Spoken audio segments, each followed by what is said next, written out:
삶으로 담아내는 행복이란 주제로 열린 타산교회 말씀의 향연에 참여해 주신 모든 분들을 환영합니다.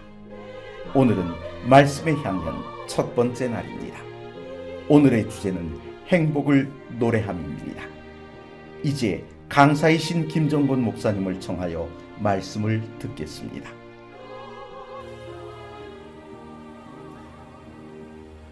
너희에게 평강이 있을지어다.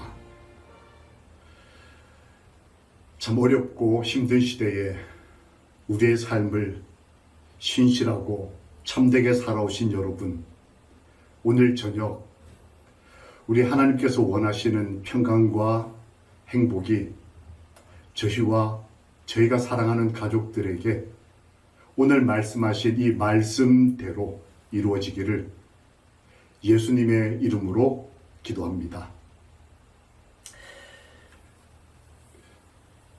한 번쯤 이 곤란하고 어려운 시대를 지나면서 나는 행복한가? 라고 고민스러운 질문을 해보셨을 겁니다.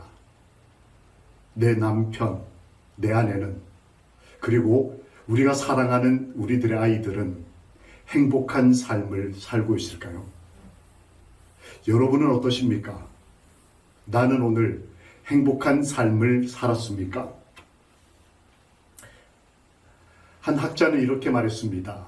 많은 청년들을, 그들의 미래를 걸고 강의하면서 인생은 뭐뭐뭐 하지 않다.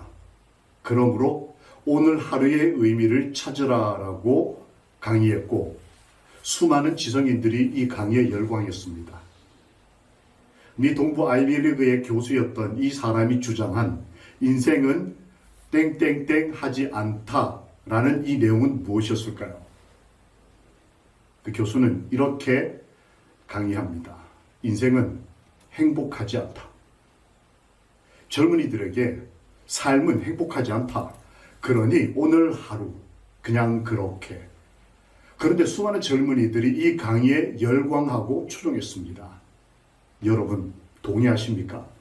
인생은 정말 행복하지 않은, 함부로 살아도 되는, 아니면 슬픈 인생을 무작정 견뎌내야 하는 그런 삶일까요?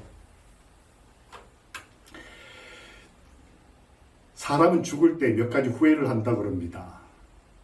인생은 행복하지 않다라고 하는 논리, 주장에 대한 반박의 연구 결과가 나와 있습니다. 많이 배우든 적게 배우든, 가지든 가지지 못하든, 연소하든 평생을 신실하게 사셨던 사람이 죽을 때가 되면 후회하는 것 몇 가지가 공통적인 게 있다는 것을 학자들이 연구해서 발표했습니다. 그 5가지는 이렇습니다. 척하며 사는 것, 후회한다고 그럽니다. 착한 척, 아는 척, 많이 가진 척, 또 일, 이렇게 평생을 여러 명분에 따라 일하고 살았던 사람들이 그 인생의 마지막에 후회한다고 합니다. 친구가 없던 걸 후회하기도 합니다. 사랑한다는 말 하지 못한 것을 후회한다고 합니다. 그런데 사람들의 마음속에 참 깊이 남아있는 후회의 핵심 단어는 행복이었습니다. 내가 왜 행복을 기대하지 않았을까? 내가 왜 행복을 원하지 않았을까? 내 행복하게 살지 않았을까? 내 남편, 내 아내, 내 가족과 행복한 시간을 포기한 것에 대해서 사람들은 후회한다고 그래요. 즉, 행복한 삶에 대한 미련과 행복한 삶에 대한 경험을 가지고 있는 인간은 행복에 대한 근원적인 바람과 소망을 가지고 있습니다. 사실 우리도 행복한 삶을 살기를 기대하고 있지 않으십니까? 우리 인생에서 우리의 행복을 주장하는 것, 이것은 인간만이 할 수 있는 담론들입니다. 사람은 행복할 수 있다, 행복해야 한다 라고 주장한 것이 마그나 카르타에서 최초로 성문화됐습니다. 그것이 확대돼서 권리 장전으로 인간의 법전으로 자리를 잡았고, 대한민국 국민은 행복할 권리가 있다라고 하는 행복 추구권은 우리나라 헌법에도 기록되어 있습니다. 사람은 행복할 권리가 있는 것입니다. 비록 우리 삶에 힘들고 어려운 과정과 혼란함이 있지만 하나님께서는 인간이 행복하기를 바라시는 마음으로 그렇지 못한 사람들에게 수고하고 무거운 짐진 자들아 다 내게로 오라라고 말씀을 하셨습니다. 이 초청을 받아들였던 한 사람이 있었습니다. 그의 삶에서 이 초청에 대한 반응을 했을 때에 그 삶의 결론에서 그는 이렇게 고백합니다. 성경 베드로전서 3장 9절에 이는 너희가 복을 유업으로 받기 위하여 부르심을 받았다. 하나님께서 여러분과 저에게 오늘 다산교회 이름으로 혹은 내가 사랑하는 한 사장님의 이름으로 친구의 이름으로 초청할 때에 우리가 하나님께로 가자고 하는 그 초청의 의미는 우리가 그토록 원했던 아쉬웠던 복을 유업으로 얻기 위하여 부르심을 받은 것입니다. 하늘가족 여러분, 하나님께서는 복을 잃어버린 사람들을 하나님께로 오라고 초청하십니다. 또 복이 무엇인지를 오해하는 사람들에게도 진정한 행복을 알기 위하여 하나님께로 오라고 말씀하십니다. 또 다른 의미에서는 지금 행복하게 살고 있다고 하는 어떤 분에게 더 행복할 수 있는 기회를 주시기 위해서 하나님께서는 초청하십니다. 내게로 오라. 하나님은 여러분과 저에게 복을 주시는 분으로 성경에 기록되어 있습니다. 우리를 창조하신 하나님께서는 우리가 행복하기를 바라셨습니다. 일상 삶에서 그 행복을 바라고 기대할 만큼 우리는 힘들고 피곤한 삶을 삽니다. 어느 날 저도 그 과한 업무에 지쳐있을 날이 있었습니다. 힘든 나머지 저도 모르게 힘들다. 하나님 좀 도와주십시오. 이렇게 넋두리 같은 기도를 드리고 하루 종일 밥 먹을 시간 없이 일했습니다. 그리고 일을 마치고 제 사무실에 들어왔을 때에 깜짝 놀란 모습을 봤습니다. 여러분 지금 보고 있는 이 사진대로 누군가가 제 책상 위에다가 밥을 갖다 놨습니다. 정찬을 차려서 한 끼 식사 차려놓은 것을 보고 제 마음에 기분 좋은 어떤 느낌이 스쳐 지났습니다. 그런데 그 밥상 위에 한 메모지가 붙어 있었습니다. 그 메모지에 한 줄 글이 기록되어 있었습니다. 아빠는 내가 지킨다. 저는 딸, 아들 두 아이가 있습니다. 딸아이가 학교 다니고 있다가 방학을 맞아 아버지 일을 돕겠다고 와서 자원봉사를 하고 있었습니다. 식당에서 밥을 먹는데 아빠가 정신없이 사는 겁니다. 얼마나 삶이 힘든지, 그리고 그 삶의 무게를 견뎌내느라 그 명분이야 가족을 위해 또 이런저런 삶의 사명이 있었겠지만 딸이 볼 때 아버지는 피곤한 삶이었던 것 같습니다. 그래서 이 딸이 식사를 마치고 밥을 챙겨서 아빠 사무실 테이블에 얹었습니다. 그리고 아빠는 내가 지킨다. 사실 누가 누구를 지키는 걸까요?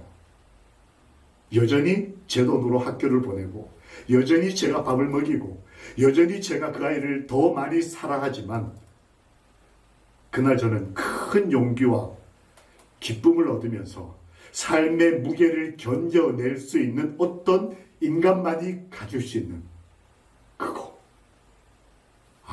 좋다. 행복하다.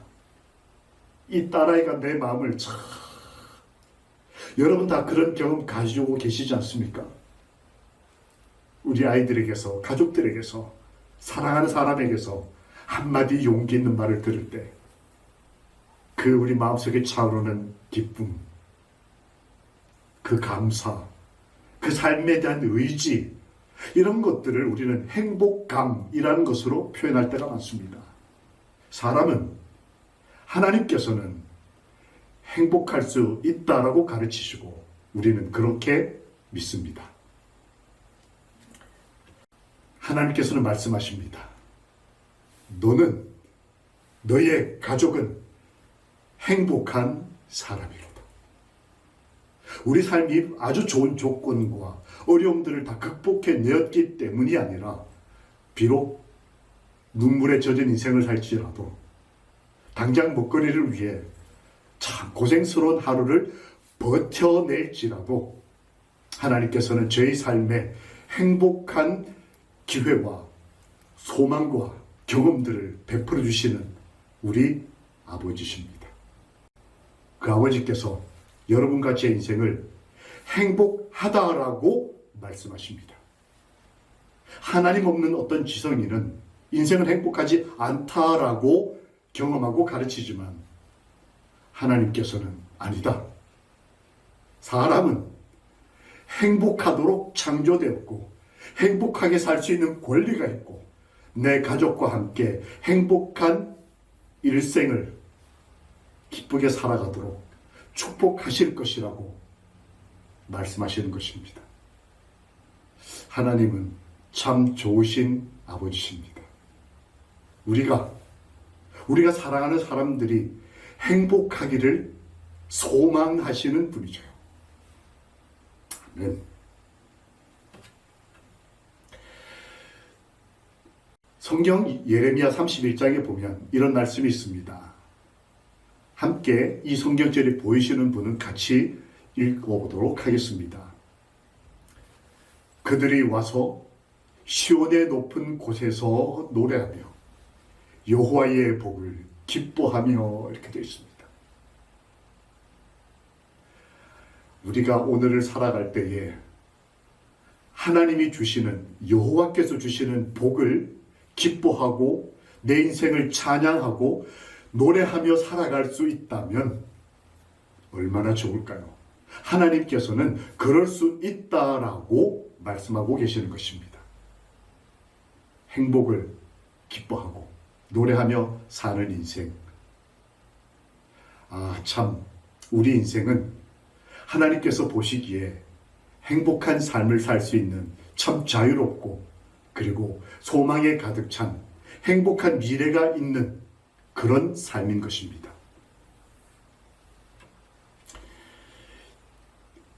신앙을 한다. 이것은 행복으로의 전진, 행복으로의 초청에 응답하는 것을 의미합니다. 성경은 여러분과 저를 행복으로 초청합니다.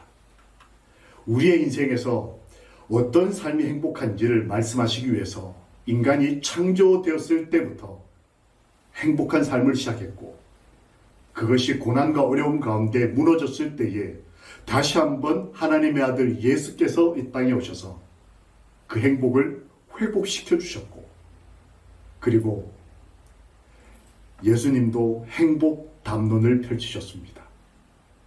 행복한 사람은 이렇게 사는 것이다.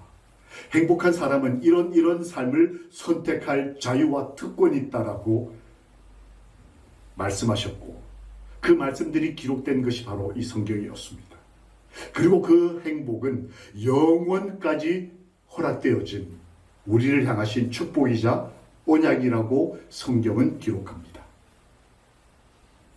우리의 삶은 하나님께서 보실 때 행복한 삶이 될 수도 있고 또 그래야 할 놀라운 특권과 자유가 있는 것입니다. 여러분 보실 때 이 두 사진에 나오는 어르신들의 모습에서 어떤 모습이 공통점으로 보이고 어떤 모습이 차이점으로 보이십니까? 여러분이 보실 때 이 백발이 성성한 이 할아버지 한 분, 그리고 저와 사진을 찍은 이 할머니의 공통점이 뭘까요? 이 두 분은 둘 다 104세이신 장수하신 어르신들입니다. 두 분 다 100년을 사시고 4년을 더 사셨어요. 대단들 하시죠? 이게 공통점이라면 혹시 차이점이 보이십니까? 한 분은 인생이 좀 어둡고 실망스러워 보이시죠? 그런데 한 분은 마치 하회탈처럼 연세가 드셨습니다. 가만 계셔도 미소 짓는 참 고우신 어르신이죠. 여러분 여기 보실 때 이 할아버님은 호주 분이십니다. 대학의 석좌 교수로 근무하시고 104세까지 사셨습니다.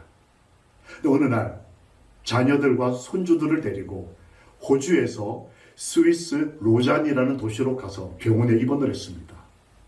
그리고 튜브를 꽂고 약물을 주사하는 방법으로 그의 생을 스스로 정리했습니다. 왜 그러셨을까요? 이분은 흔히 우리가 이해하고 그리고 추구하고 있는 행복의 조건을 다 가지고 계셨습니다.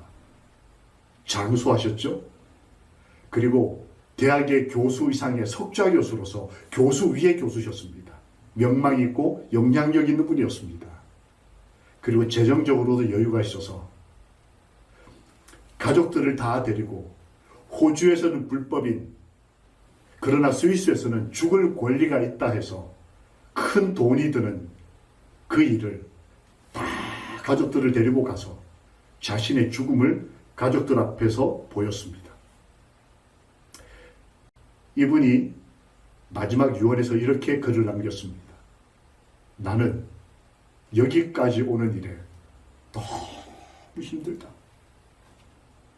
104년 사는 게 너무 힘이 들었던 거예요. 그때 이렇게 말씀하셨습니다. 나는 지금 행복하지 않다. 자식들과 손주들 다 보는 앞에서 너네 인생 살아봐. 100년 지긋지긋하다. 공부해봐. 돈 벌어봐. 그 젊은 자녀들, 손주들이 볼 때 인생이 어떻게 보였겠습니까? 과연 그럴까요? 이분에게는 하나님이 없었습니다. 우리가 흔히 생각하는 행복의 조건을 다 갖추고 계셨지만 하나님을 믿지 않았어요. 그런데 여러분 보실 때 이 할머님은 제가 이분을 뵀을 때 겨울철에 만났습니다. 눈이 이만큼씩 쌓이는 길을 104세 할머니가 스스로 걸어서 교회로 찾아오시는 분이었습니다. 매일 저녁마다 오셨습니다. 제일 앞줄 앉으셨어요. 제가 뭐라고 설교를 하면 박수도 치시고 아멘도 하시고 아이고 설교 잘한다고도 하시고 기분 좋게 해주시는 분이셨어요. 근데 그 옆에 90몇 세 되신 할머니가 앉아 계시고 또 그 옆에는 80이 넘으신 80몇 세 할머니 세 분이 주르륵 같이 앉아 계셨습니다.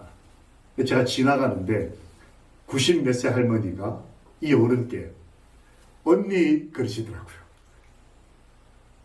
그 마을에서 100년을 같이 사신 겁니다. 감동이었어요. 우리나라가 가장 힘들었던 일제치하, 먹을 게 없었던 보릿고개, 6.25 전쟁까지 그 모든 인생의 고난을 겪어내셨음에도 불구하고 그의 삶에는 뭔가가 달랐습니다. 그분에게는 하나님이 그 마음에 계셨습니다. 이분이 교회를 들어오시면 교회가 조금 소란해집니다. 몇 분이 앉아 계시다가 이분이 들어오시는 모습이 보이면 우르르 뒤로 몰려나갑니다. 줄을 서요. 저도 뭔가 싶어서 가서 제일 뒤에 섰습니다. 70 되신 장로님이 손을 이렇게 펼칩니다. 그럼 이 104세 할머니가 키가 요만하셔요. 이렇게 주머니에서 뭘 이렇게 찾으시더니 그 장로님의 손에 뭘 하나 주십니다. 104세 할머니가 70이 넘으신 백발의 장로님에게 매일 저녁 주시는 선물이 뭐였을까요? 사탕 한 개였습니다. 60 넘으신 여집사님에게도 하나. 줄줄이 하나씩 주시는데 저도 이제 끝에 서서 하나 주셨습니다. 제가 할머니 제가 그래도 목사인데 하나 더 주세요 그랬습니다. 할머니가 허허 웃으시더니 이 목사 욕심도 많네 하더니 하나 더 주셨어요. 그리고는 갑자기 할머니께서 제 어깨를 툭 치셨습니다. 그리고 이렇게 말씀하시더라고요. 김 목사, 하늘의 복 딱 봐도. 야, 그때 제가 정말 감동을 받았습니다. 제가 목사로서 어디 가면 누군가를 위해 기도해주고 또 설교하고 그런 삶을 살아왔는데 104세 어른이 그 인생의 모든 희노애락을 이겨내신 분이 그 찬바람, 배고픔, 외로움, 죽음에 대한 공포까지 아시는 이분이 김 목사, 하늘의 복 다 받아 축복해 주시는 거예요. 그러고 보니 장로님께도 장로님 지난주에 허리 다치셨다는데 제가 장로님께 일주일 동안 기도했다고. 여집사님한테는 아이고 따님이 얼마 후에 결혼하신다는데 제가 우리 집사님 딸을 위해서 기도해야겠다고. 성도님들이 이분만 오시면 행복해하고 기뻐했습니다. 104세 사람들이 갖다 드리는 뭔가를 받아 행복하셔야만 해도 누가 뭐라고 하겠습니까? 상어른이신데. 그런데 인생 104년을 여전히 베푸시고 축복하시고 그리고 행복해 하시고 사람들과 기쁘게 사는 인생을 여전히 살아가시는 이 할머니의 모습에서 저는 예수님을 봤습니다. 사람을 사랑하시고 사람이 행복하기를 바라셨던, 우리의 행복이 영원하기를 바라셨던 하나님 아버지의 마음이 무엇인지를 저는 이 할머니를 보면서 깨닫게 됐습니다. 우리는 어떤 인생을 살기를 원하는 그런 아버지요, 어머니요, 한 인간일까요? 하나님께서는 우리의 인생 104년이든 70년이든 혹은 오늘 내 삶이 마지막 순간이라 할지라도 내 삶이 행복하기를, 나와 내 가족이 행복하기를 바라시는 분이 우리의 아버지 하나님이십니다. 우리도 이 할머님처럼 우리 인생의 끝에서 우리가 사랑하는 사람들에게, 우리 가족들에게 여전히 행복한 삶, 여전히 기쁨을 가지고 사는 그런 모습으로 우리의 삶이 꼴지어지기를 우리 주님 예수님의 이름으로 기도합니다. 아멘. 성경 말씀에 우리 아버지의 간절함이 이렇게 표현되어 있습니다. 시편 133편 3절. 여호와께서 복을 명하셨나니. 아버지가 자녀가 행복하기를 명할 만큼 간절하십니다. 우리가 행복하기를 바라셨습니다. 그러면 우리는 어떤 삶을 선택하면 좋을까요? 우리를 창조하신 하나님은 우리가 행복하기를 바라실 뿐만 아니라 명령까지 하실 만큼 그 마음이 간절하셨습니다.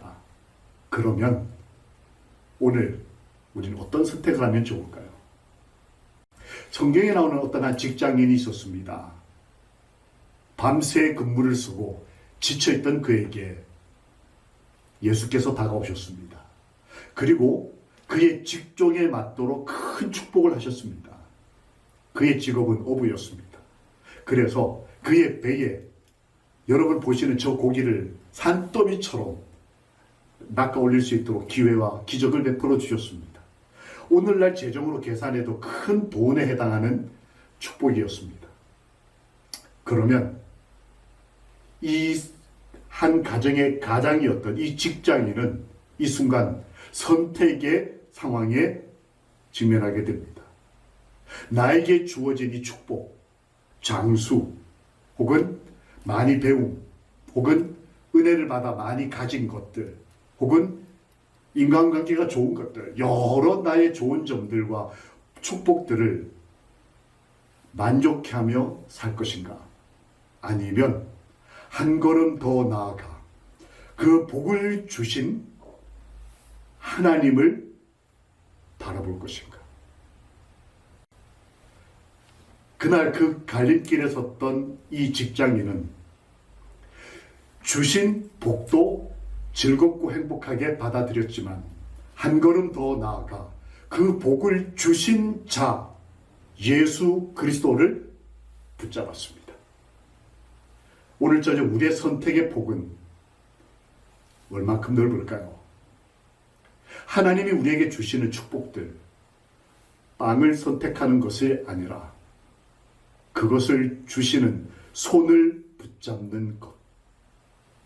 우리에게 복을 주시는 우리의 아버지의 삶, 그 마음은 우리를 향하신 사랑에 기초하였기에 주시는 복, 즐겁고 다행스러운 많은 기쁨의 근원이 됩니다. 그러나 오늘 우리는 더 소중한 선택, 그 복의 근원을 선택하는 것, 지혜 있는 용기가 될 것입니다. 성경에 하나님은 복의 근원이시다라고 기록되어 있습니다. 이 원문에 보면 하나님은 복이시다 이렇게 되어 있습니다. 우리가 기대하고 바라는 한국 사람들 입장에서는 이빨이 아프지 않는 것조차 복입니다. 다 즐거움이고 복의 이유들이 되겠지만 성경은 말씀하십니다. 그 모든 것들을 주시는 분, 복의 근원이신 하나님을 바라보라. 그의 손을 붙잡기 위하여 내게로 오라 하신 말씀에 오늘 저녁 순종해 보시는 것이 어떻겠습니까? 예수님도 이 땅에 계실 때 행복하셨다라고 말씀에 기록되어 있고 또 예수님을 깊이 사랑했던 한 여인의 글에 그렇게 표현되어 있습니다. 저는 이런 하나님, 그 아들 예수님의 행복한 모습이 너무 좋고 또 닮아가고 싶습니다.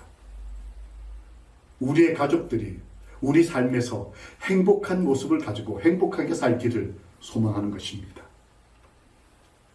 인간의 존엄은 한 사람이 하나님의 형상을 가지고 있다는 것에서 기원합니다. 성경은 그렇게 말씀하십니다. 여러분과 저는 우리를 창조하신 유일하신 하나님을 닮았다는 거예요. 뭘 닮았을까요?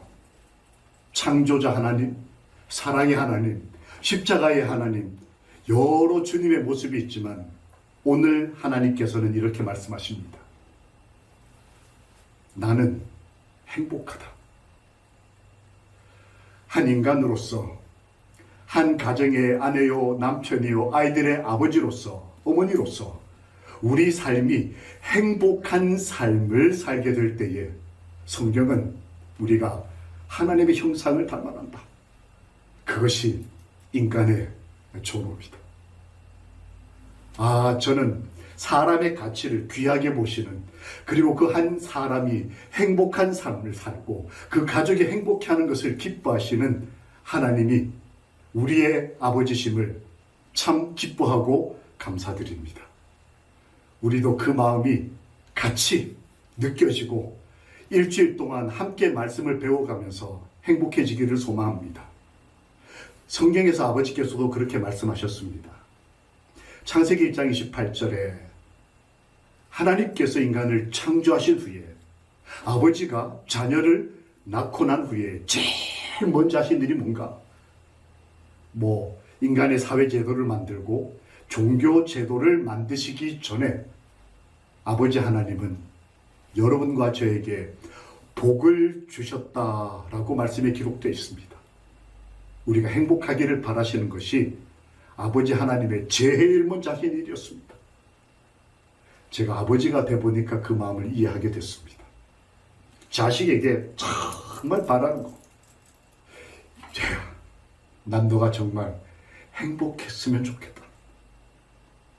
복을 주시며 그들에게 생육하고 번성하여 땅에서 살아가라고 말씀하신 분이 우리 창조주 하나님이십니다. 저는 저희 아버지가 아주 유교적으로 엄하신 그런 슬하에서 어린 시절을 보냈습니다. 그런 아버님께서 한번 크게 판대소한 날이 있었습니다. 아버님의 생신 때였습니다. 생신이셔서 기뻐하셔서 웃으신 건 아니었습니다. 그날도 여전히 근엄하게 하루를 열심히 사시는 그런 아버지셨습니다. 가족들 나름대로 또 저는 아이들은 저희들대로 선물을 준비하고 어머님은 케이크를 손수 만드셨습니다. 저녁 때 가족들이 다 모였습니다. 이제 함께 하나님께 감사 예배를 드리고 케이크를 자르고 선물을 드리고 이렇게 하는 시간을 가족 파티를 시작했습니다. 그런데 그날 오후에 저희 집에 소포 하나가 도착을 했습니다. 기억하십니까? 예전에는 요즘처럼 박스에 소포를 보내지 않고 기름 종이에다가 이걸 말아서 줄로 묶어서 소포를 보내던 때가 있었습니다. 그런 소포 하나가 아버지께 도착을 했습니다. 저는 그날 내내 그것이 궁금했습니다. 아버지의 생일에 보내온 이 소포의 내용이 뭘까? 내용은 이것이었습니다. 검정 고무신 한 컬레였어요. 그 뜯는 순간 저희 아버님은 판대소하셨습니다. 너무너무 좋아하시고 즐거워하시고 행복해 보이셨습니다. 저희 아버님의 절친 되시는 한 분이 아버지의 생일을 축하하고 또 건강하기를 기도하는 마음으로 의미 있는 선물로 보내신 것으로 그렇게 이해가 됐습니다. 하지만 어린 저는 이해할 수 없었습니다. 구두도 아니고 검정 고무신 한 장. 근데 왜 아버지 저렇게 좋아하실까? 이해할 수가 없었습니다. 한참이 지나고 난 다음에 이해하게 됐습니다. 얼마 전 제가 그 선물을 보내신 분을 직접 만나게 됐습니다. 여러분 사진에 보이신 이분 혹시 누군지 아십니까? 아주 글을 잘 쓰시는 서울에서 큰 출판사인 시조사의 편집장을 오랫동안 하신 목사님이십니다. 이분을 제가 한 기관에 가서 출장 중에 만나 뵙게 됐습니다. 그러니까 저희 아버님의 친구 되시는 분이십니다. 지금은 90이 다 되셨습니다. 이 어른이 저를 만나시고 난 다음에 저의 선친, 저희 아버님은 자꾸 하셨어요. 30여 년 전에 돌아가신 저희 선친을 그리워하시면서 저를 꼭 안으셨습니다. 참, 네 아버지가 보고 싶다. 제가 말을 꺼냈습니다. 검정 고무신 이야기 말입니다. 저희 아버지와 이분이 젊은 날을 살아갈 때는 우리나라 정말 가난했습니다. 여러분 아시는 분 계시지 않습니까? 그때는 이 고무신도 신고 다니지 못하고 들고 다니고 남들이 보면 신고 그렇게 하던 시절에 두 청년이 바닷가에서 우정을 나누면서 그들의 미래와 그들의 인생을 하나님께 바치면서 소원을 약속을 했다는 거예요. 우리 가치 있는 인생을 살자. 남들을 돕는 인생을 살자. 하나님을 위해 살자. 사람을 살리는 삶을 살자. 그때 우정을 나누고 결의를 다졌던 친구. 그 친구가 그때 어려웠던 시절을 기억하며 잊지 말고 인생의 끝까지 고무신의 정신으로 살자. 그래서 생일날 고무신을 저희 아버지는 그 고무신을 마치 소풍 가기 전날 도시락을 이마에 놓고 잤던 저처럼 그 고무신을 아버님 머리맡에 두고 기도하고 주무시던 모습을 저는 잊어버릴 수 없습니다. 아버님이 보고 싶고 이 친구분을 만났을 때에 떠나는 저를 붙잡더니 당신의 집 앞에 있는 텃밭으로 데려가셨습니다. 그리고는 이 어른이 주섬주섬 들어가셔서 뭘 손에 2개를 쥐고 나오셨습니다. 보시는 대로 호박 2개였습니다. 너희 아들 이거 가지고 가서 너희 아이들과 함께 맛있게 먹어라. 그분과 함께 사진을 찍고 그곳을 떠날 때 그 호박을, 그 검정 고무신에 대한 기억을 전 가슴에 담았습니다. 참 기분 좋고 유쾌한 날이었습니다. 그분이 떠나면서 이렇게 말씀하셨습니다. 예수께서 다시 오실 때에 그 행복한 날, 그 기분 좋고 유쾌한 날, 나는 내 친구, 너의 아버지를 만나고 싶다. 평생을, 그리고 지금도 누군가에게 가르치고 베풀며 사는 이 멋진 인생을 행복하게 살아오신 이분의 삶에서 저는 그리움과 사랑과 또한 행복에 대한 간절한 열망을 다시 한번 불붙이게 됐습니다. 친구가 함께 행복한 삶을, 평생을 살아가는 삶. 하나님 아버지께서는 저희들이 그렇게 살기를, 우리 가족들과 함께 행복하게 살기를, 그래서 우리 다산 하늘 가족들은 우리 가족들과 함께 사랑하는 사람들에게 이번 일주일 동안 행복하기를 소망하고 그런 인생을 소원하기를, 약속하기를 기대하고 오늘 저녁을 그렇게 잠들게 되기를 기도하는 마음으로 이렇게 함께 모이고 초청하고 이 시간을 나누게 된 것입니다. 여호와를 자기 하나님으로 삼는 백성은 복이 있도다. 우리 하늘가족 여러분, 여호와 하나님을 나의 주님으로 선택하심으로 이 땅의 복을 누릴 뿐만 아니라 우리의 삶에 가장 깊이 있는 간절한 열망, 우리와 우리 자녀들이 행복한 삶을 살게 되기를, 우리가 복되기를 바라시는 우리 아버지, 우리 예수 그리스도의 이름으로 기도합니다. 다 함께 기도하시겠습니다. 살아계신 하나님 아버지, 오늘 저녁 저희를 기억하여 주시옵소서. 예수, 저희를 행복하게 해주시는 예수님의 이름으로 믿고 기도합니다. 아멘.